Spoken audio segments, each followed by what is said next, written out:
Hilchos shar Avos Hatumos perek shlishi. The laws of the remaining primary sources of impurity, chapter 3.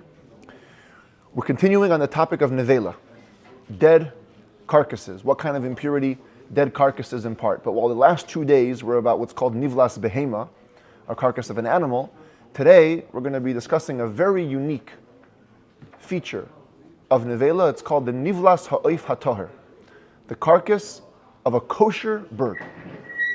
Kosher bird. Because as we're going to see at the very end of today's chapter, all the laws that we're learning today don't apply to a non-kosher bird. A non-kosher dead bird has pretty much no level of impurity inherently. It has impurity for other reasons because of food, but it doesn't have any special type of impurity. A carcass of a dead kosher bird has a unique impurity, even more unique than animals. Okay, now, in the context of these laws, because the Rambam calls them shar Avos Hatumos, so the common understanding is that what we're going to discuss today, this impurity imposed by a carcass of a dead kosher bird, is also a primary source of impurity. It's an av hatuma. However, number one, it's not mentioned anywhere in the Torah clearly. It's only learnt from a verse, as we're going to see. Number two, it doesn't have the classic features of an av. Every av, one of the basic hallmarks is that it makes you impure if you touch it or if you carry it. Not this one. This one doesn't. And that's why the Rambam himself in his commentary to the Mishnah writes that he wants to call it an av midivrei sofrim. It's actually only a primary source of impurity rabbinically, not on the same level as most biblical av hatumos, because it doesn't function in the exact same way. But some commentaries, they want to say that the Rambam, when he writes midivrei sofrim, he actually also means that it's biblical. Right, exactly. Because it's learned from exegesis, it's learned from a verse. So the Rambam calls it divrei sofrim, but it's not actually rabbinic. It's biblical. Anyway, let's see what are the unique features of this nevela. So halacha aleph, nivlas ha'oif hatoher mitama min ha'torah. The carcass of a dead kosher bird communicates impurity biblically, and we know this from the following verse. Mipi ashmu alamdu. We learn from tradition shezeh shenemar, that the Torah says here. Parshas Acharei Mos. Okay? Imagine, here you get a chance to be a rabbi and see what it means to interpret the verse in the Torah. Okay? Here's the verse. V'chol nefesh asher toichal nevela utreifa ba'ezrach uvager. Any soul, any Jew that eats a nevela, a carcass, doesn't say what it is, animal, bird, a carcass. Okay? Whether you're a citizen or you're a convert, v'chibes begodav v'rachatz b'mayim. You become impure. This is the code words for impure. You have to wash your clothes. You have to wash yourself in the mikveh. Why? Because you're impure. Now, let me ask you a question. What is the verse talking about? Which nevela are we talking about over here? So we have to go with process of elimination. If we're talking about an animal carcass, so we all know, from the last 2 days, that a nevela makes you impure way before you eat it. As soon as you touch it, you become impure. So why would Torah say if you eat the nevela, you become impure? Of course, I mean, if you touch it, you're impure. So kal v'chomer, that if you eat it. Therefore, from here the rabbis learned that we're obviously talking about a different type of nevela. Not a nevela of an animal, a new nevela. A nevela of a bird. And which kind of bird? Not a non-kosher bird. Like we had yesterday, when Torah says nevela utreifa, it means it's a type of living thing whose only problem is nevela utreifa. Non-kosher birds have other problems. They're non-kosher. They're impure on their own.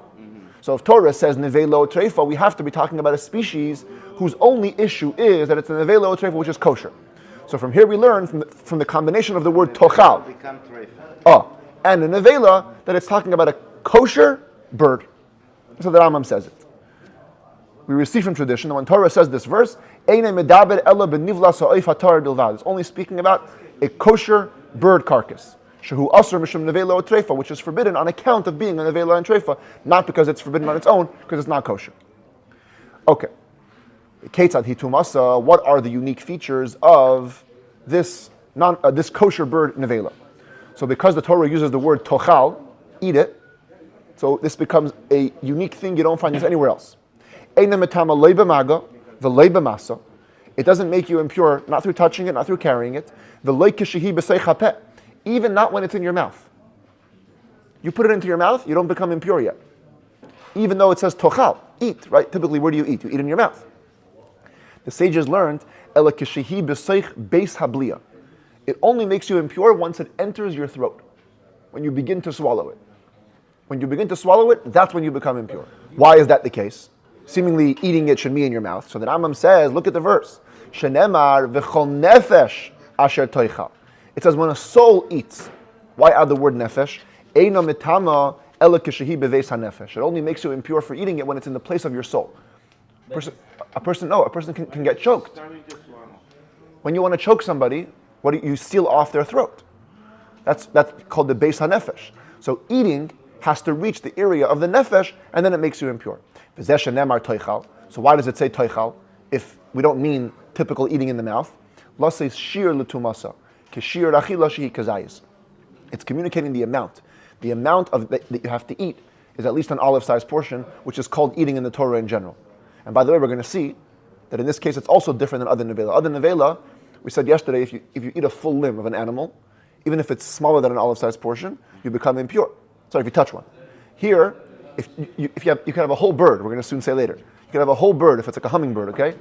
But it's smaller than a kazayit. If you eat it, you don't become impure, because it has to be a kazayis literally, an olive-sized portion in the throat. The Rambam continues. What does it say about such a person? Bechibes begadav. Doesn't just say you become impure. It says you have to wash your clothes, and we've had this a few times already now. Milamed. This means that if the Torah says the word v'chibes begadav, shehamistame ba mitame begadav ad sheyifresh mimatamav, that the person who becomes impure from it, he also becomes a conductor while he's still attached to it. His clothes also become impure until he separates from it. In this case, would mean until you fully swallow it. As we explained. What does this mean, Ketzat? Meaning, how do you become a conductor?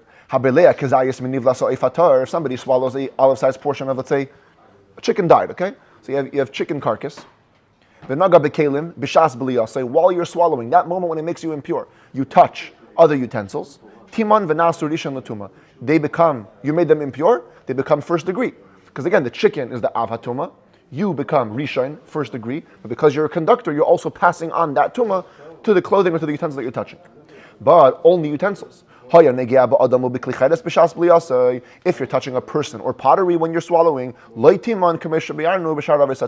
don't make them impure, as we explained in other avos, that this concept of a conductor only applies to utensils, not to people or pottery. Once you swallow it, at that point it's called separated. You've removed yourself from the source of impurity. You don't make any other utensils impure. We consider you to be first degree impurity after having separated from your source of impurity. What's the ramification? What's the ramification? Even though you're impure, you have to go to the mikveh. You have to wait till sunset. If at that point, once it's in your stomach, you're not considered impure to pass it on. If you touch other utensils while it's in your stomach, they're good. While it's in the throat, they become impure. Halacha beis ein nivlaso ifatar tzricha machshava letame tumazu achamura. In order to communicate this strict impurity, you don't have to think about it that you're going to eat it. Many times in the next set of laws, we'll see when it comes to food becoming impure, you have to in your mind decide you're going to eat it. But this carcass of a dead kosher bird, doesn't matter if you thought about it or not. Ela kevan shabala mimena kazayis b'kol makayim. As long as you swallow a kazayis in any way, shape, or form, it makes you impure once it's in your swallowing area. Now, if you did also, in addition, think about that you want to eat it, now you've made it worse. Because now you've given it also the halachic status of food. It now communicates the impurity of food like a first degree impure food does. And it's so unique that nothing else has to touch it that's impure, and it also doesn't have to be prepared. These are two things we're going to see again, next set of laws, in detail. In order for food to become impure, you have an apple, you picked it off the tree, yeah? Now, just because a rodent touches it, doesn't mean that it becomes impure. Two things have to happen. First of all, it has to have hechsher. One of the 7 halachic liquids must touch it. Water, blood, dew, milk, oil. Forgot the last 2 at this moment. And then, after hechsher, a source of impurity must touch it. This nevela right here, the moment you decide you're going to eat it, doesn't need anything. At that moment, it becomes impure food. So now if you eat it, you have 2 problems. You're dealing with impure food, making you impure, and you're dealing with a nevela, making you impure. Halacha gimel. Para aduma. The red cow. Remember this? What's the law of the red cow? The red cow he has to get burnt outside the camp. Usi'irin hanisrafin, the burnt goats. There are some goats that you bring as a communal sin offering on Yom Kippur. If the court makes a mistake in erroneous rulings, they're not offered in the temple courtyard. They're offered outside. They're burnt outside. It says that Rambam Einon came. These animals have a unique law. They don't follow this concept of becoming impure as food the moment you think about to eat them. Rather, even though they also communicate impurity to whoever deals with them, if you designated them in your mind to eat, yes, they could become impure like food, but they have to have a source of impurity actually touch them, and then they become impure as food. So it's a little bit different than other foods in the sense that you don't have to have hechsher, liquids don't have to touch it, but a source of impurity does have to touch it. Halacha Dalet says that Rambam, Kazayis min nivlas behema. Let's move back for a second to animal. Think about this. Animal carcass makes you impure with touching. Bird has to enter your throat. So a funny thing now emerges. Take an animal kazayis of carcass. Shetchave bekoish v'hichnis l'seich me'iha isha milamata. You put it onto a skewer. Kosh is like a skewer, a stick. Okay. You put it onto a stick, and you enter it from the underside of a woman's system, without touching any area of the outside skin. Or a person opens up his mouth and you manage to stick it right into his throat, in the place where bird carcass would make you impure, but it didn't touch, again, any of the outside skin. So funny enough, while you're impure for carrying it, you're not impure for touching it. As we said in the beginning of this book, when it came to corpse impurity, that touching has to be on the outside of your body. Inside is not called touching. So if you put it straight in, you can only be held accountable for carrying, not for touching. Halacha hey, back to the bird. You made a wrap, a chicken wrap. Okay? The whole bird makes you impure where? In the throat. But let's say you wrapped it in lettuce or something like that, ubloi, and you swallowed it, or a lafa. Yeah, the point is, I think you use lettuce because you can swallow it. It's easier. It's not as thick, right? But either way, and then you swallowed it. Even though it didn't touch your throat, you're still impure. Why are you still impure? We have a rule in halacha that says min b'minay einay chaytzitz. Two things of the same type are not considered to be intervening substance. So lettuce is food, chicken is food, they're both called food. But let's say kroche besiv ubloi, if you wrapped it around with some palm leaves, palm bast, which is not edible, hareze toher. Now you're pure. Because the bird didn't touch your throat, and it was surrounded by an intervening substance, that's not a food. Halacha vav, habeleya nivlasa ifatoher. We got to address all cases. A person swallows dead carcass of a bird. So he becomes impure for that moment, yeah? But then we said after you swallow it, you're back to being pure. But then what happened? He got a stomachache and he threw up. After he swallowed it, he threw it up, but before it was digested. So it looks the same as before. Does it now make you impure again for entering your throat area? Says the Rambam, no.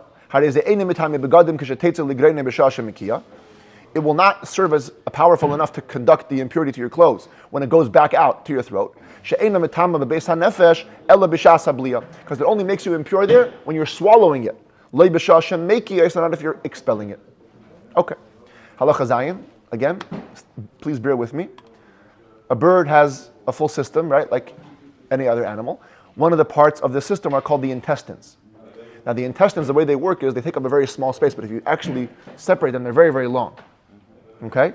So now, says the Rambam like this. Mi'i shel nivlas ha'oif ha'toher. You have an intestine, the kishkis, yeah? Of a dead kosher bird. Shebloi miktsase bebeis habliya u'miktsase b'chutz b'seich piv. You're swallowing it, but part of it is in your throat, but part of it is outside. So now, does it make you impure or not? So the Rambam says you got to check how much is in your throat. If there's a kazayas in your throat, then you're impure. If not, you don't say, oh, well, the rest of the intestine is coming into my mouth in a second. No. The part that's outside doesn't go with the part that's inside. And as you swallow each part, you become pure. So if there's no kazayas at any point, then you stay pure the whole time. Halacha ches. Here's the point I told you before. Bala mimena ever shalem she'ein by kazayas. Let's say you swallow a full limb of a bird, dead bird. It doesn't have a kazayas. Einem yistame. You don't become impure, unlike an animal. Not only that, afilu natal tzipar ba'achala. Let's say you take a full bird. These chicks, yet the day they're born, if they die, they're smaller than a kazayas. You stick the whole thing in your mouth, you eat it. Im yesh ba kazayas nitma v'im lav tar. If it's a kazayas, impure. If not, you're pure. This is the same thing. It says before in the Torah, toichal. You have to eat it. Eat it means only a kazayas. That's called eating. Halacha tes. Like we had with the animal, we have to define which parts of the bird are called part of the nevela, which parts are not. So, haknafayim, the very thin feathers, even after you defeather the big feathers, there are some small feathers that remain. The hanoitza is some of the hair, the hairy part, kind of over here, this part. It says in the commentaries, opposite the zefek. The zefek is the crop, so right over here is called the noitza. Even though they have a status of food, and therefore they become impure and transmit impurity like food, they cannot be part of the olive-sized portion to make you impure for swallowing it. They're not called part of the meat. But the soft areas near the flesh, from the beak over here and the toes over here, if they're soft enough that if you would cut them, they'd bleed when the bird was alive, they are like meat and they combine to the olive-sized portion. The edge of the tailbone over here and the edge of the wings, here the wings are not in the picture, but the edge of the wing part, the ha'atzames and other bones, afilu harakais, even the soft ones, einan mitzdarfen, they don't combine, bones are not part of the meat. Halacha yud, ha'eichel min nivla sa'if hatar, what if somebody eats from this nevela, again, one of these soft bones, hagidin, or the sinews, the veins, min hashlal shel beitzim.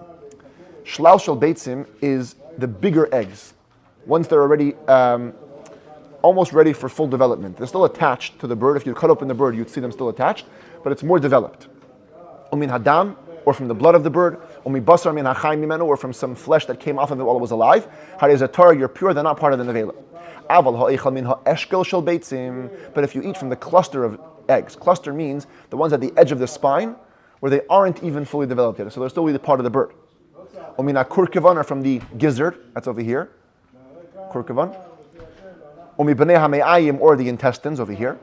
Or you take some of the fat of the bird and you melt it in fire and you just swallow it. You're impure, like eating from the flesh. Because drinking is like eating, same thing. If you melted the fat of the bird by the sun, not by regular fire, not regular cooking, toher, it's pure. Somehow the sun makes it disgusting. A pot will melt it in a nice way, but the sun will not melt it in a nice way. A dead kosher bird becomes so bad that even a dog won't eat it. Tahira, now it's pure, it's not a nevela anymore. Same if it dried up like pottery. And even if you soaked it in warm water for 24 hours, it will not become back moist. It's pure. If you eat the initial stage of decomposition, once it begins to ooze liquids, it's pure, that's not called part of the nevela. Halacha yud beis, like we had yesterday with the animal, if a kosher bird becomes a treifa in its lifetime, but it was slaughtered in a kosher way, even though you can't eat it, the slaughtering makes it pure. Now it's not called nivlas oifatar. Even if it was slaughtered in the temple courtyard, which is forbidden, because if you remember, in the laws of sacrifices, how do you slaughter birds? Only with malika, the opposite way, with the nail, from the back of the neck. Shchita is from the front of the neck.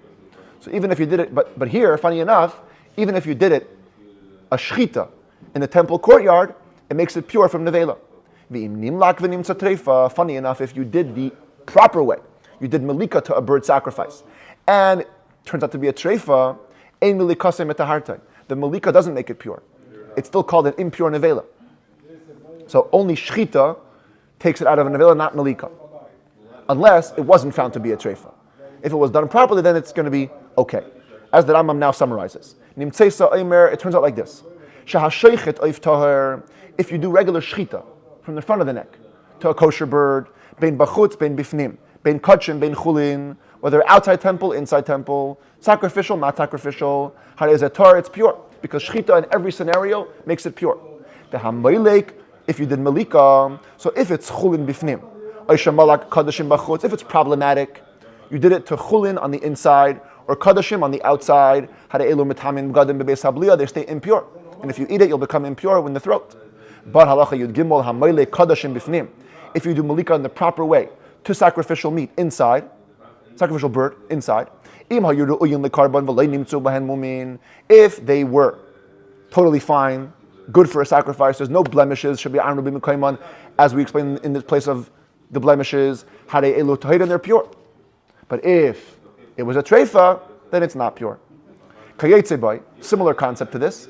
Egla arufa, shenerfa ki hilchasa. Egla arufa, it's the best picture I found. We're going to have all these laws in a later book. But if a person is discovered to be murdered, and you don't know who killed him, you measure to the closest city from the corpse, and they have to go, it's a whole ceremony. They come down to a river, and they bring a young calf, and they chop it from the back of its neck, which is not shchita. What did we say yesterday? Shchita from the front of the neck makes an animal pure. What about this?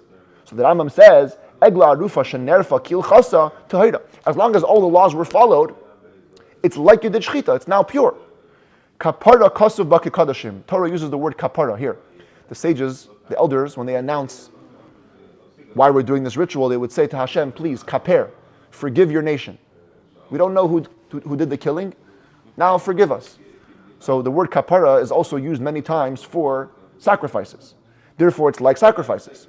Same way if you do shchita to a sacrifice, it makes it pure. If you do arifa, chopping from the back, to the calf, it makes it pure. Same thing if you would slaughter it. Not the right way to do it, but after it came down to this little valley, you slaughtered it. Even though it's forbidden to have any benefit from it, it saves it from becoming an avela. Shchita always saves. Halacha yudalid, everything we learned till now is kosher birds. A non-kosher bird carcass, it's totally pure. Even if you eat it, you have other issues. Again, you have non-kosher issues, but not purity issues. Except if you designated it for food, then if it follows all the rules, it gets liquid on it, and then it gets touched by a source of impurity. It's like any non-kosher food, which makes you, any impure food, which makes you first degree impure. Same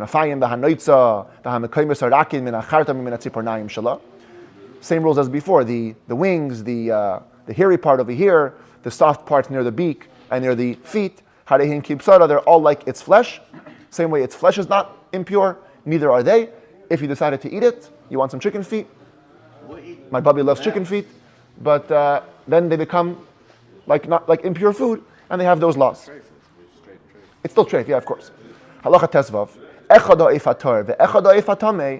Well, kosher and non-kosher bird have different laws for the impurity, but there is a uniting factor. Either way, kosher or non-kosher, if one limb comes off of them, it's pure. It's not impure at all. How do we know this? Again, we have to be rabbis. Look at the verse. It says, these ones will make you impure. If you touch the nevela, you become impure. If you carry the nevela, you become impure. But then what's the next word? L'chol ha-behema. This is said for animals. Now, this concept teaches you Ever min hachai. L'chol ha-behema, any part of the animal. Yeah? But that is l'hoitzi es-ha'oif she'en le-parsa. Since the very next word is asher hi mafreses parsa, that's only animals that have proper hooves, not birds that don't have it. By the way, from tradition we learn, that verse is talking about limbs that come off of the animal. So since Torah says only about animals, from there we learn that birds are pure. What if it separates while it's dead? The last halacha was from a live bird, if I wasn't clear. This is from a dead bird now. Check the bird status. The separated limb, same status as the bird. If it's a kosher bird, It communicates the strict impurity in the throat if it's an olive-sized portion. If you designate it for food, it makes you impure like food. If it is a non-kosher bird, it makes you impure as impure food if you designated it and it became susceptible. But it will not transmit impurity to other foods till it's the size of an egg, not an olive, which is the size for all food to communicate impurity, as we'll explain in the next set of laws, that the default for food is a kibetza bigger than a kazayas, almost double. And therefore, the food, while it's impure itself, cannot transmit the impurity till it's the size of an egg.